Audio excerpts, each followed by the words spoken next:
Dakilang Diyos na buhay. Tayo po'y darako na po sa pinakamalagang bahagi ng programa na saan po ang magikinig at pag-aaral po ng salita ng ating dakilang Diyos. Sa akin na pong binibigay ang buong pagkakataon sa ating beloved ordained preacher, beloved Brother Boy Kaluya.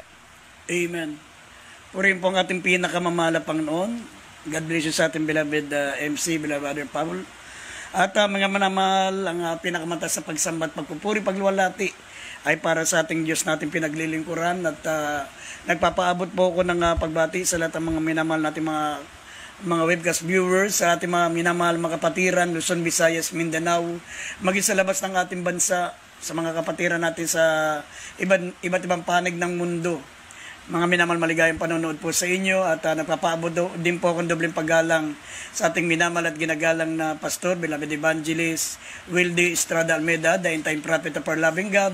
Sa lahat po ng mga beloved children, the Almeida family, magandang gabi po at sa patuloy natin pag-alaala sa mga di malilimutang aral ng ating beloved assistant pastor Lina C. Almeida. At minsan pa mga minamahal, nais ko pong tayo po ay manalangin upang maunawaan natin ang kanyang mga banal na salita. Tayo po'y manalangin muna mga minamahal ko.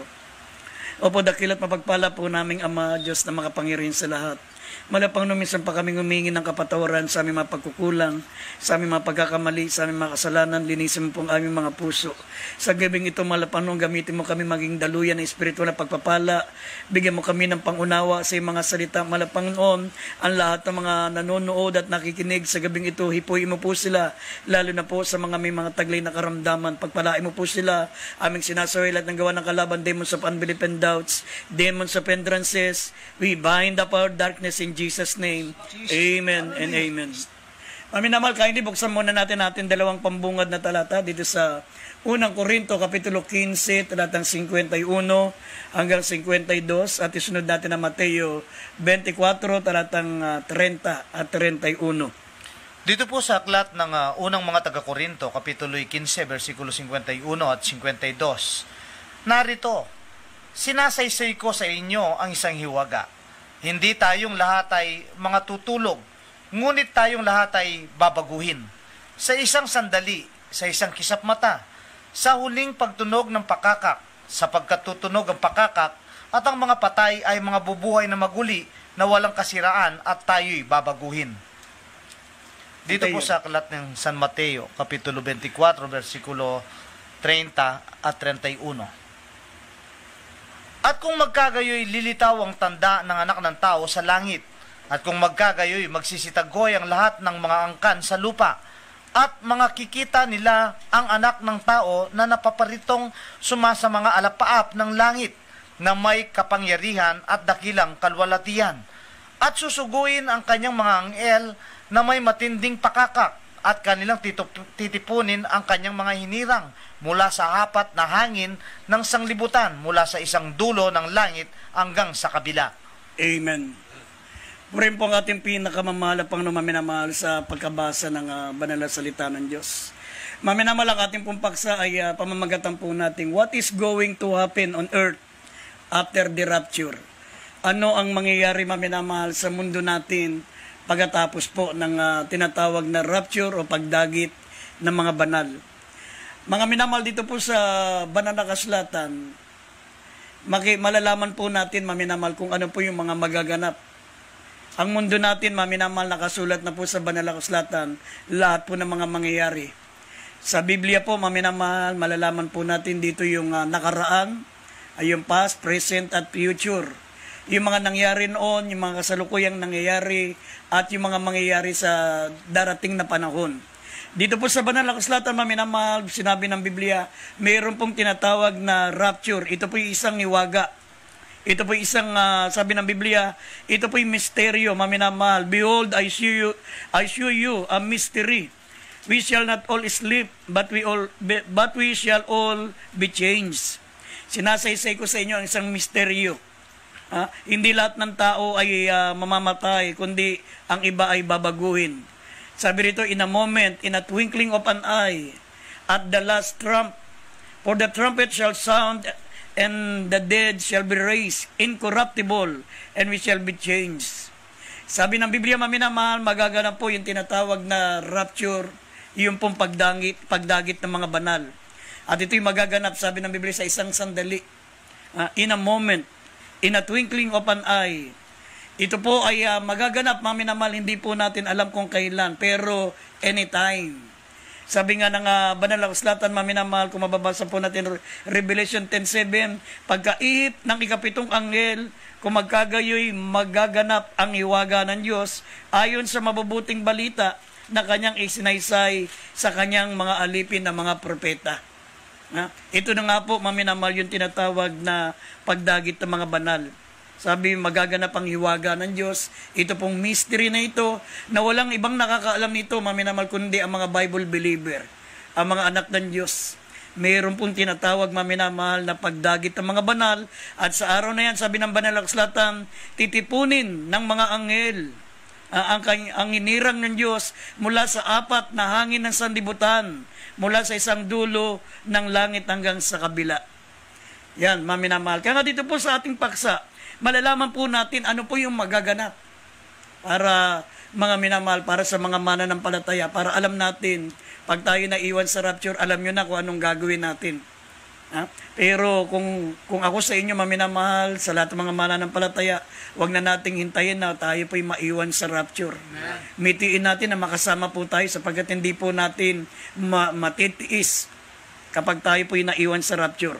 Ang sabi ng banal na kasulatan, mga minamahal, unang-unang magaganap po rito yung the reign of the Antichrist, the reign of the beast, yung hayop na maghahari. Sabi dito, mga minamahal, lahat ng mga tao po, mga minamahal, ay susunod sa kanya, sasamba sa kanya.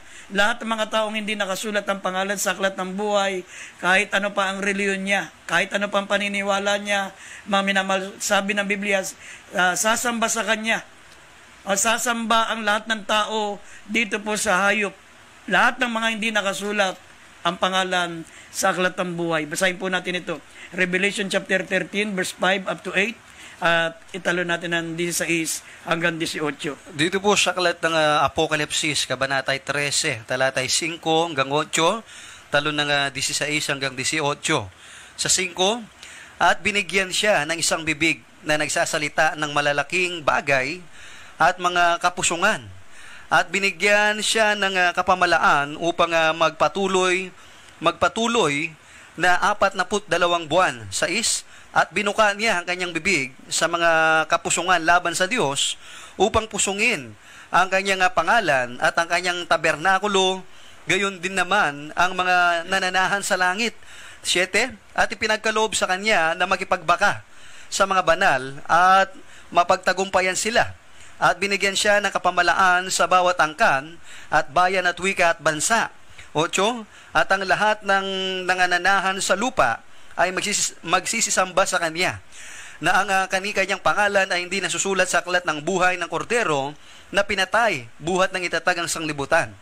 Talo ng 16 hanggang 18, at ang lahat maliliit at malalaki, at mayayaman at mga dukha at mga laya at mga alipin ay pinabigyan ng isang tanda sa kanilang kanang kamay o sa noo, at nang huwag makabili o makapagbili ang sinuman, kundi siyang mayroong tanda sa mga tuwid ay ng pangalan ng hayop o bilang ng kanyang pangalan. 18, dito'y may karunungan, ang may pagkaunawa ay bilangin ang bilang ng hayop sapagkat siyang bilang ng isang tao, at ang kanyang bilang ay 666. Amen. Amen. Yan po, mga minamahal, magaganap. Unang-una, sabi ng banal na kasulatan, yung po magkakaroon ng one word, one government, one religion. Magkakaroon po, mga minamahal, ng one word, one government, one religion, one currency. Isa na lang po ang pera. At sabi ng banal na kasulatan, mga minamahal, bibigyan ng kapamalaan ang hayop. Binigyan siya ng kapamalaan sa bawat angkan, sa bayan at wika at bansa. At sabi, lahat ng mga hindi nakasulat ang kanilang pangalan sa aklat ng buhay ng kordero, maminamal, ay sasamba sa kanya. Amen. Lahat ng mga nananahan sa ibabaw ng lupa, magkakaroon na lang ng isang reliyon, magkakaroon na lang ng isang bansa, at magkakaroon na lamang ng isang government. At mga minamahal, sabi ng banal na kasulatan, ang lahat ng mga tao ay bibigyan po ng tatak. Ito po yung tinatawag na 666. Kapag hindi ka nagpatatak ng 666, sabi hindi ka makabibili o hindi ka makapagbebenta. Ang sabi ng banal na kasulatan, hindi ka makapag-withdraw ng pera sa bangko, hindi ka makapag-travel, hindi ka makapamingwit, hindi ka pwedeng mag-admit sa ospital, hindi ka maminamal makapag-enroll sa mga pamantasan. Lahat mga minamahal na mga pangangailangan ng tao, lahat ng kanilang mga basic na pangailangan hindi ma-enjoy ng mga tao maminamahal kapag wala kang tatak na 666. Kaya mapipilitan ka. Kaya nga kung paano nangyari maminamahal yung naganap po maminamahal sa panahon ng tinatawag na pandemic. Nagkaroon maminamahal ng mga lockdown, nagkaroon maminamahal ng mga na kinakailangan meron tayong vaccine. At hindi ka makabili, hindi ka makapasok sa mga groceries, hindi ka makapunta sa bangko, hindi ka makapasok sa school kapag wala kang vaccine card. Maminamal, ito po yung dry run lang ng Antichrist, nung bis. Darating ang araw, maminamal, kung paano nangyari yan, na dati na nakasulat sa Biblia, mga minamal, ito po ay talagang literal na mangyayari, mga minamal, at ito po, ang sabi ng Biblia, maghahari po ang Antichrist. Pagkatapos na dumating ang ating pinakamamahal na Panginoon, mga minamahal, magkakaroon ng tinatawag na one world, one government, and one religion. Pero sa ngayon, maminamahal, habang narito pa, ang church, the church of the living God, sabi ng 2 Thessalonians, chapter 2, verse 3 and 4, talo natin ng verse 7 up to 8, hindi magaganap ito, maminamalanggat narito pa ang mga mananampalataya, ang church, ang mga naglilingkod sa ating mahal na Panginoon. Habang hindi pa nagkakaroon ng rapture, hindi siya makakapaghari. Mga minamal, sapagat may pumipigil, ito po ay ang kapangyarihan ng mga mananampalataya na naglilingkod sa ating mahal na Panginoon. Basahin po natin ang mga talata. Dito po sa aklat ng mga ikalawang taga-Tesalonica, Kapitulo 2, versikulo 3, 4, talon sa 7 at 8. Huwag kayong padaya kanino man sa anumang paraan sapagkat ito'y hindi darating maliban nang dumating mula ang pagtaliwakas at mahayag ang taong makasalanan, ang anak ng kapahamakan, na sumasalangsang at nagmamataas laban sa lahat na tinatawag na Diyos o sinasamba. Ano pat, siya'y nauupo sa templo ng Diyos na siya'y nagtatanyag sa kanyang sarili na tulad sa Diyos. 7. Sapagkat ang iwaga ng kasamaan ay gumagawa na, lamang ay may pumipigil ngayon hanggang sa alisin ito. At kung magkagayoy, mahayag ang tampalasan na papatayin ng Panginoong Yesus ng hininga ng kanyang bibig at sa pamamagitan ng pagkahayag ng kanyang pagpaparito ay lilipulin. Amen. Yan po mga minamalang sabi ng banal na kasulatan. Sinabi ng Biblia, hindi darating. Hindi darating, maminamal yung tinatawag na rapture. Hindi darating hanggat hindi po nahayag yung tinatawag na anak ng pagtaliwakas. Yung the son of perdition. Yung sabi rito maminamal yung anak ng kapahamakan. At ang sabi, makikilala nyo po ito maminamal. Sabi siya po yung taong magmamataas laban sa Diyos. At mga minamal, mauupo siya sa templo ng Diyos. Magtatayo yan ng simbahan dun sa templo ng Diyos sa Jerusalem. Pag nagkaroon po maminamal ng templo dyan sa Jerusalem at doon luluklok siya at magpapakilala siyang Holy Father. Magpapakilala siyang magtatanyag ang kanyang sarili na tulad sa Diyos. Magpapakilala siyang Santo Papa o Holy Father sa English.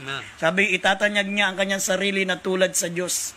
Ang sabi ng banal na kasulatan, maminamahal, sapagat ang iwaga na kasamaan ay gumagawa na lamang ay may pumipigil hanggang alisin ito.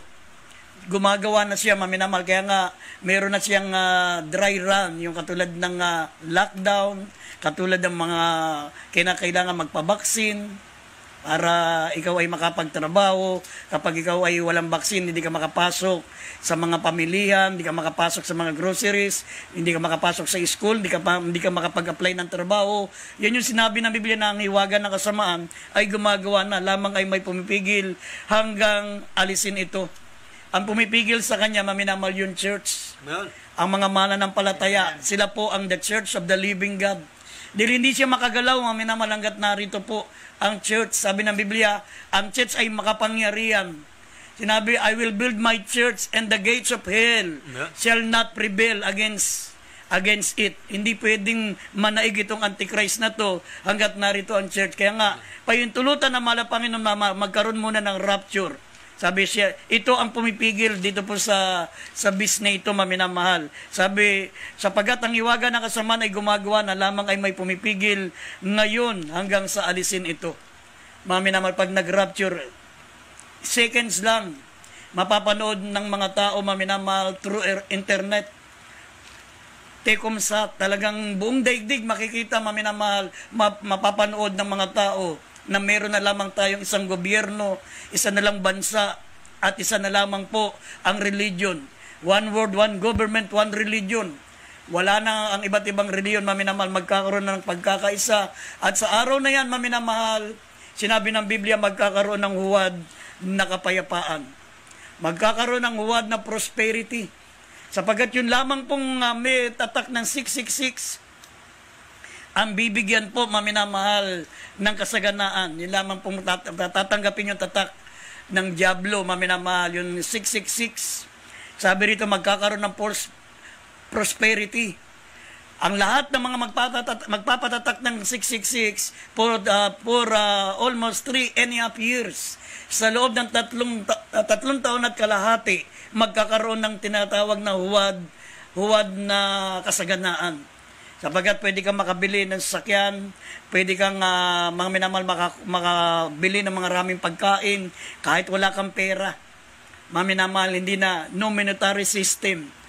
Pag meron kang 666, meron kang tatak ng hayop, mabibili mo ang gusto mong bilhin, mapupuntahan mo ang gusto mong puntahan. At makakamtan mo, makukuha mo lahat ng bagay na gusto mo kapag ikaw ay meron tinatawag na 666. Yan po ay huwad na prosperity sapagkat 3.5 years lang yan. 3 taon at kalahati lang yan. Ang sabi, magkakaroon ng huwad na kapayapaan.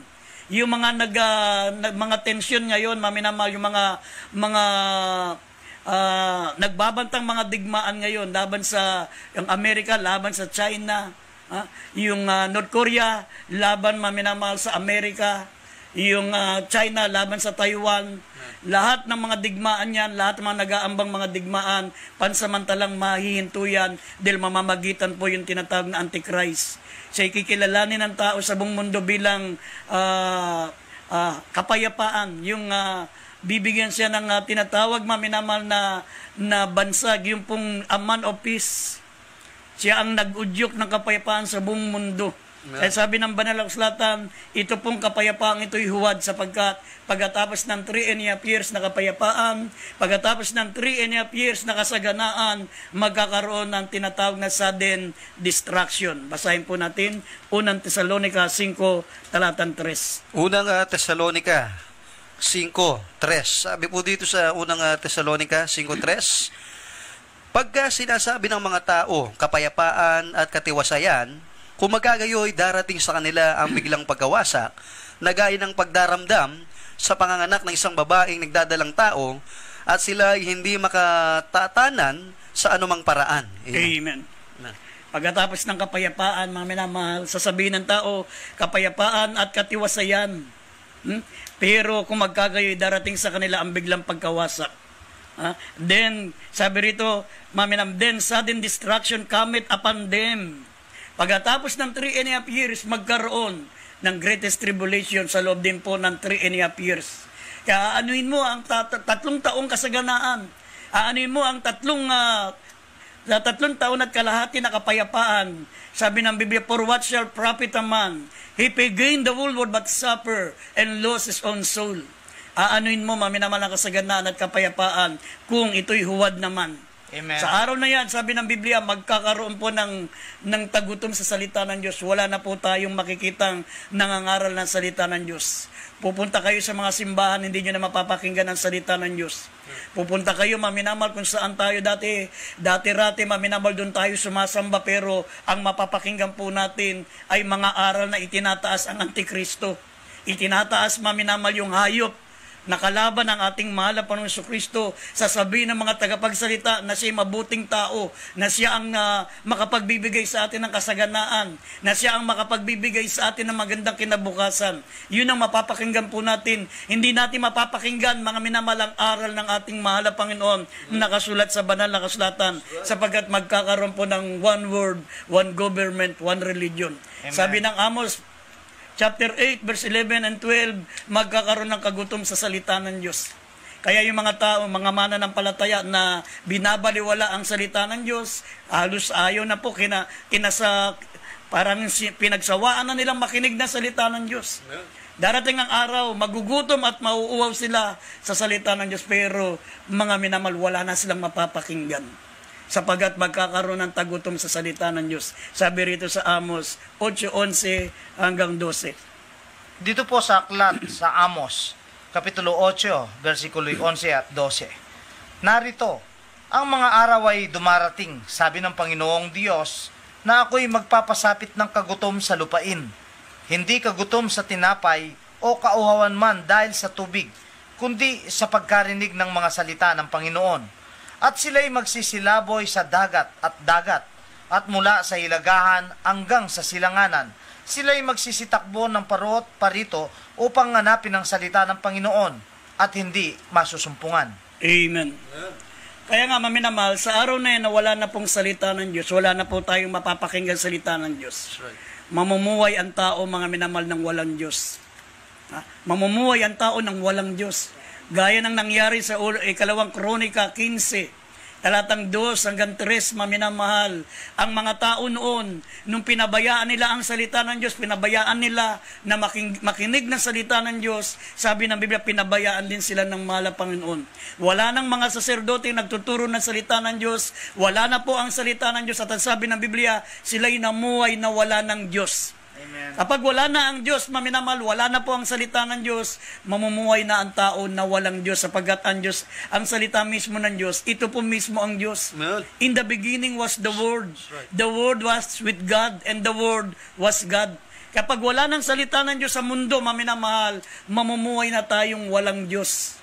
Hindi na natin mapapakinggan ang salita ng Diyos. Hindi na natin mararanasan ang kagalingan galing sa Diyos. Hindi na natin, mga minamahal, mararanasan tugunin ng Diyos sa panalangin, mga minamahal, dahil kasama pa natin ang Diyos. Sa araw na yan, mamumuhay ang tao na walang Diyos. Sabi rito sa 2 Chronicles chapter 15, verse 2 and verse 3. Dito sa aklat ng ikalawang Kronika 15, talatay 2 at 3. At siya'y lumabas na sinalubong si Asa, at sinabi niya sa kanya, dinggin ninyo ako, Asa, at buong Huda at Benjamin, ang Panginoon ay sumasa inyo, samantalang kayo'y sumasa kanya. At kung inyong hanapin siya, siya'y masusumpungan ninyo. Ngunit kung pabayaan ninyo siya, kanyang pababayaan kayo. Sa 3, ngayon nga ang Israel ay malaon ng walang Diyos na tunay, at walang tagapagturong saserdote, at walang kautusan. Amen. Amen. Mga minamahal, sabi ng Biblia, ang Israel ay nawalan ng Diyos. No. Simula nung nawala ang salita ng Diyos sa kanila.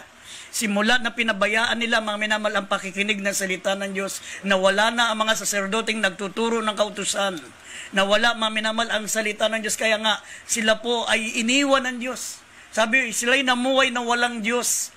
Kaya kung mapagpatuloy niyo yung pagbasa, sila'y nagkabahabahagi, nagkapangkat-pangkat, at walang kapayapaan sa kanilang paglabas at pagpasok sa kanilang mga tahanan. Amen. Sabi ng, kung kumatungayan niyo yun ng verse 5 and verse 6, nagkaroon ng tinatawag na pagkapangkat-pangkat, nagkaroon maminama ng kaguluhan, at wala na po silang kapayapaan sa kanilang pagpasok at paglabas.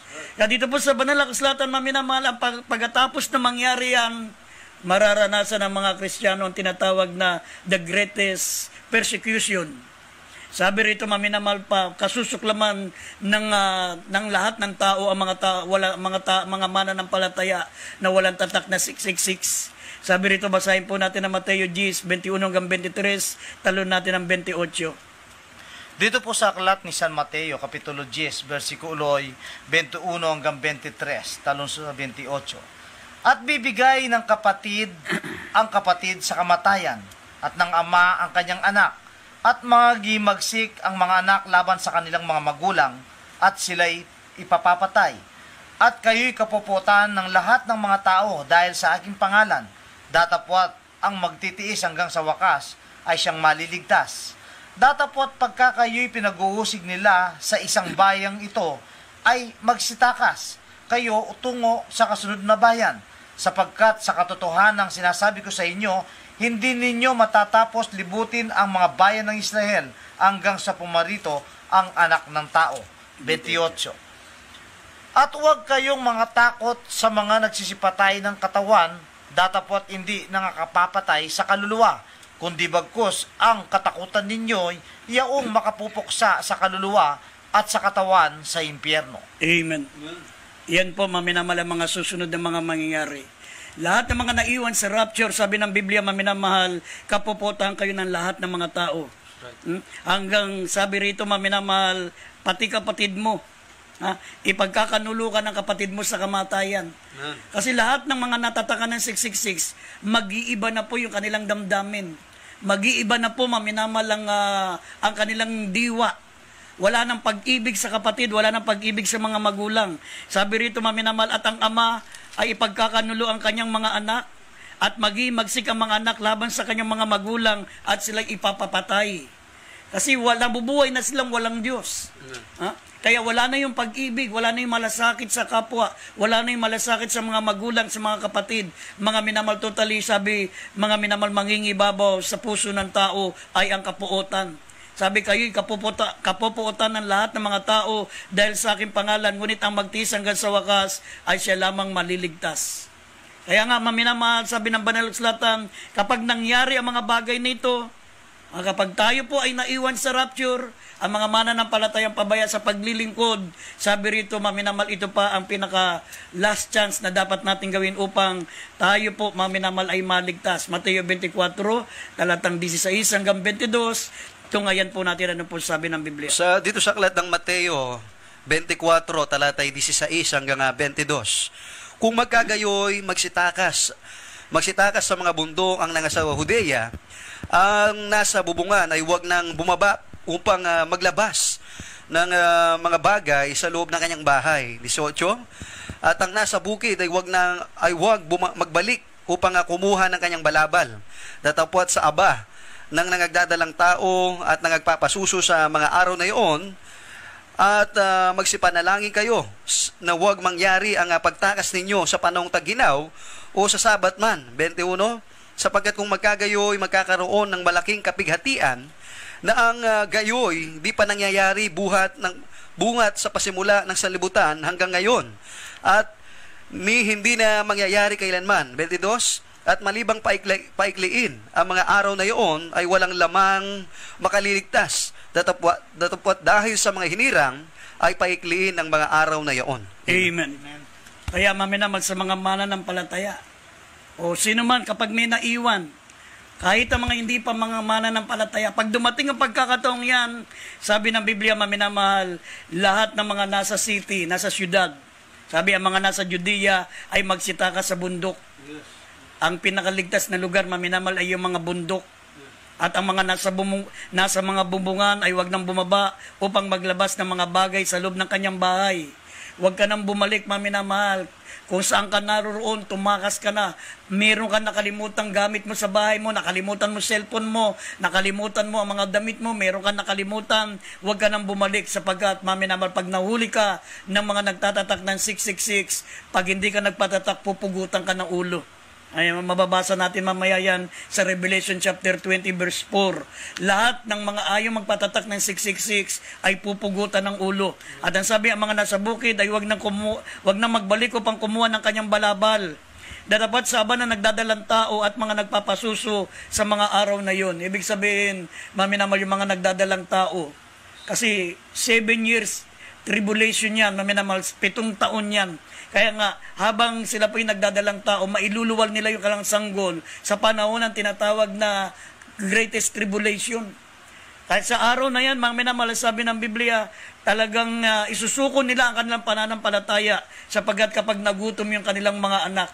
Sabi sa aba ng mga nagpapasuso, mga minapag umiiyak na ang kalang anak, wala nang gatas na mapainom, wala nang pagkain na maibigay ang mga magulang, tatanggapin nila ang 666 para lamang makakain ng kalamang malsabu ang kanyang mga anak, para mayroon silang maibigay na gatas sa kanyang mga anak. Kaya sabi sa aba ng mga nagdadalang tao at mga nagpapasuso sa araw na yan, sapagkat mga minamahal, ito po magiging tukso para sa kanila na magpatatak ng 666. At ang sabi pa ng Banal na Akslatan, magkakaroon ng malaking kapigatian sa gayo hindi pa nangyayari mula ng pasimula ng salibutan hanggang ngayon na hindi na mangyayari kailanman.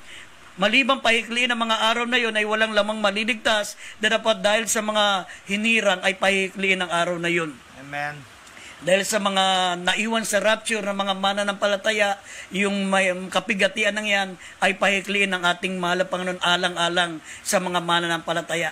At sabi riyan, maminamal dito po sa Revelation chapter 13, verse 7 and 15, at Revelation 20, verse 4, mga minamal, uusigin ng hayop, mga minamal, ang mga mananampalataya at ipapapatay sila. Sabi Revelation chapter 20 verse 4, papupugutan sila ng ulo. Sabi rito Revelation 13:7, talon ng 15, at Revelation 20 verse 4. Dito po sa aklat ng Apokalipsis, Kapitulo 13, versikulo 7 at talon sa 15. At ipinagkaloob sa kanya na makipagbaka sa mga banal at pagtagumpayan sila, at binigyan siya ng kapamalaan sa bawat angkan at bayan at wika at bansa. 15. At siya ay pinagkaloobang makapagbigay ng hininga sa larawan ng hayop, upang ang larawan ng hayop ay makapag-usap, at may papapatay naman ang lahat ng hindi sumasamba sa larawan na iyon.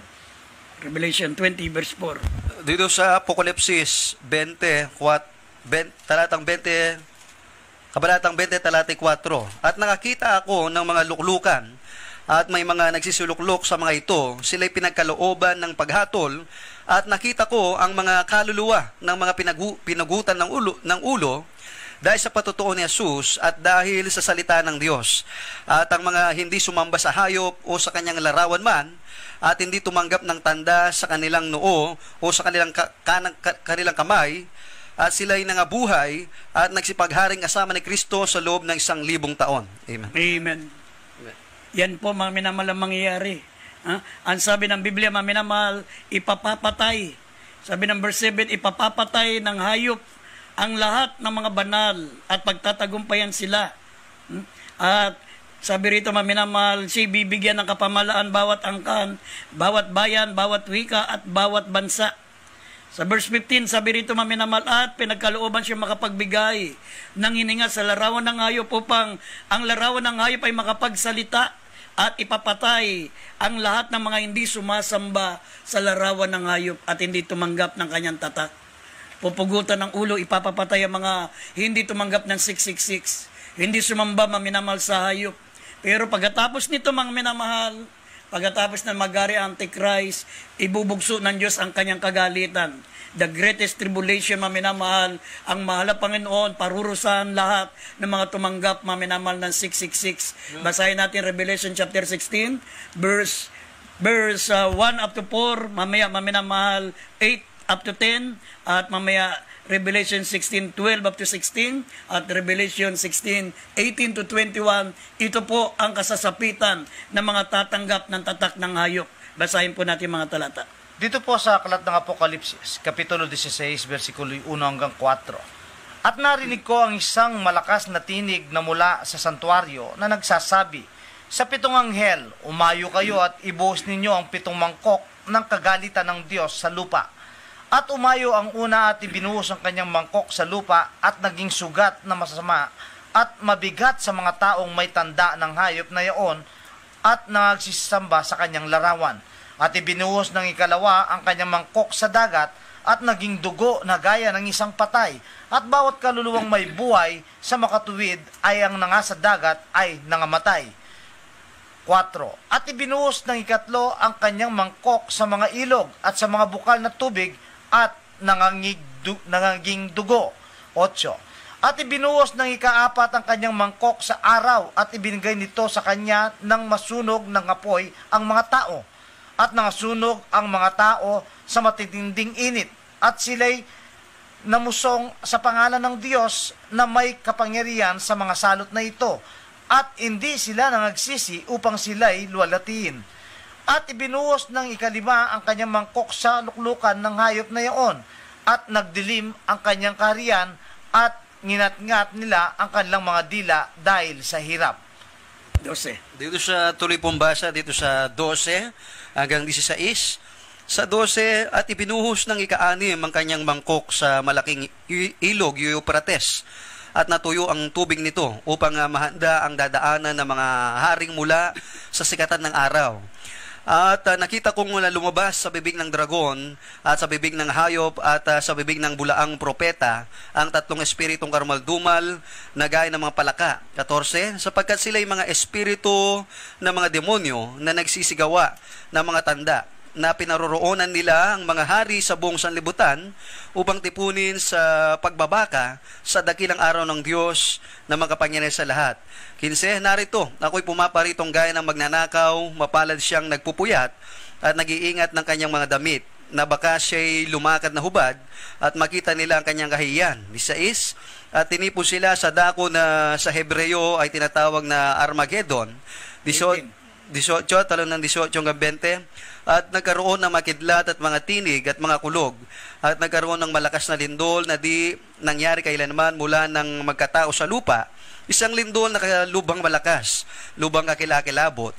19, at ang dakilang bayan ay nabahagi sa tatlo, at ang mga bayan ng mga bansa ay nangaguho, at ang dakilang Babylonia ay napag-alaala sa paningin ng Diyos upang siya'y bigyan ng inuman ng alak ng kabagsikan ng kanyang kagalitan. 20, at tumakas ang bawat pulo at ang mga bundok ay hindi na nangasumpungan. Amen. 21.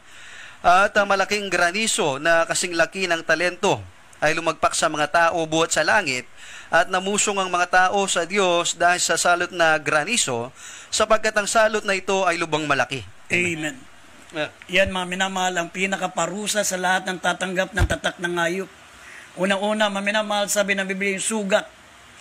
Yung sugat na yan, mga minamahal, magmimistulang zombie ang mga tao. Lasog-lasog na ang katawan. Sabi ng Revelation 9:6, tatakas ang kamatayan sa kanila. Mimitiin pa ng mga taong mamatay sa panahon na yan.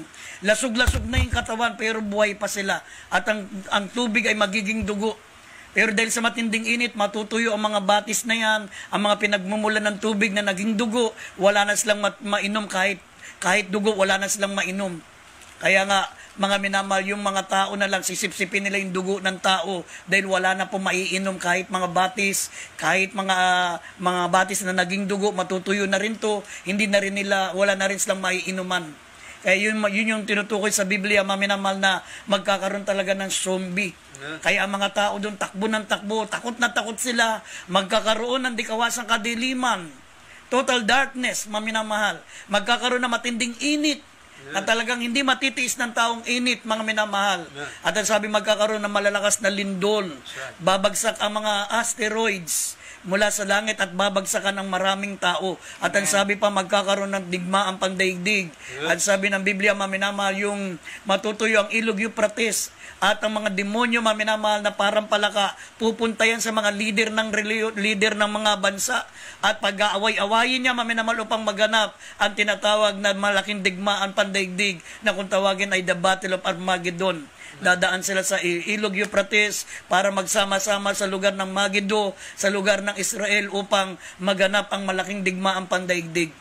Pero tayo, mga minamahal, sinabi ng Banal na Kasulatan, hindi tayo itinalaga ng Diyos sa galit, kundi, mga minamahal, magtamo ng kaligtasan. Amen. Ang kinakailangan natin sumampalataya sa ating mahal na Panginoong Kristo. Right. Sabi ng uling talata, ano po ang makapagliligtas sa atin sa galit ng Diyos? Sabi rito sa Roma 5:9 hanggang 10, iniligtas tayo ng dugo ni Kristo sa galit, mga minamahal, na darating sa panahon. Kaya tayo po ay hindi itinaga ng Diyos sa galit, kundi magmana ng kaligtasan at buhay na walang hanggan. Uling talata.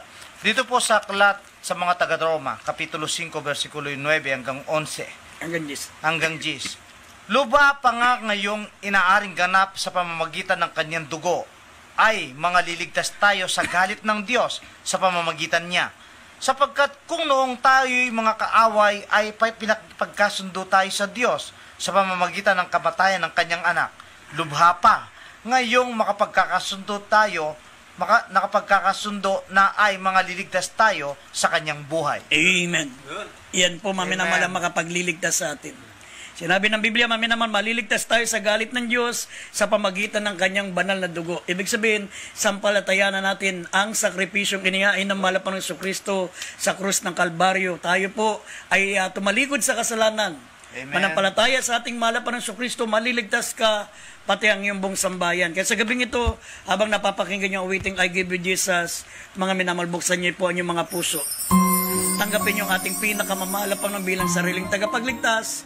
Unang-una sa kaligtasan ng ating mga kaluluwa. Pangalawa, para maligtas tayo sa mga darating na malaking kapigatian sa sanlibutan ito.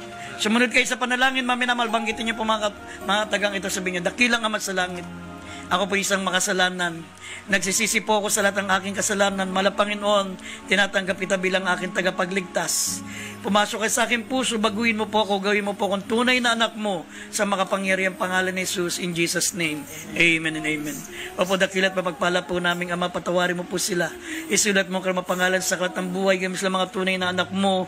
Ito nawa ang unang pagkakataon na sila po'y makakilala at maglingkod sa iyo. Panghawakan mo po sila hanggang sa iyong pagbabalik sa makapangyarihang pangalan ni Jesus, in Jesus' name. Amen and amen. Bilang point of contact, maminamahal, at tayo po ay manalangin sa inyong mga taglay na mga karamdaman, sa inyong mga prayer request, ano man ang inyong mga kailingan, ano man ang inyong mga inilalapit na karamdaman.